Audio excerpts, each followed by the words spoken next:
నిన్ననే మీ అన్న ఉత్సవం ఓపిస్తున్నాయి వానికి ఓ బీసీ బిడ్డకు నోట్ల ఉత్సవం పోసి చిత్రహింసలు పెట్టిండు నామినేషన్ వేస్తే. ఇప్పుడు నీ వెనక ఉన్న బీసీలకు ఉన్న సిగ్గులాజున్నదా? మీ మీ అన్నదమ్ములు ఇద్దరు బీసీ వ్యతిరేకులు, కట్టర్ రెడ్లు. మీరు కట్టర్ రెడ్లు. ఒక బీసీ బిడ్డ పైన ఎన్నికైనట్టు లోకం చూసింది మునుగోడ్ల. నీ అసలు వంటి సిగ్గుదాపులో కనుక బీసీలు తిరుగుతుంటే మాకు సిగ్గులేదు వాస్తవానికి. ఎందుకంటే మీరు మంచోలే, మీ అన్న మంచోడు, నువ్వు మంచోడే. నిన్ననే బీసీ బిడ్డ ఒక యాదవ బిడ్డ నోట్ల ఉత్సవం కొడితే సిగ్గుదాపులో తెల్లారు వెనకంగా తిరుగుతాడే మనిషి పుట్టుక ఉట్టినోడైతే.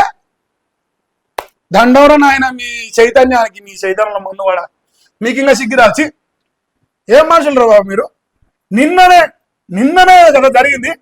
కోచు పొద్దున్న ఊకలు అప్పుడే చెడిపోయిరా, అంత లట్లక్కువలయ్యరా. వేసిండా నిన్న మెతుకులు వేయచ్చు. ఆయన మీటింగ్కి రావాలంటే పైసలు కావాలి, ఆయన వెనకంగా తిరగాలంటే పైసలు కావాలి. మళ్ళీ ఆయన పైసలు తీసుకొని ఓటేకరా నీతి వాక్యాలు చెప్పాలి.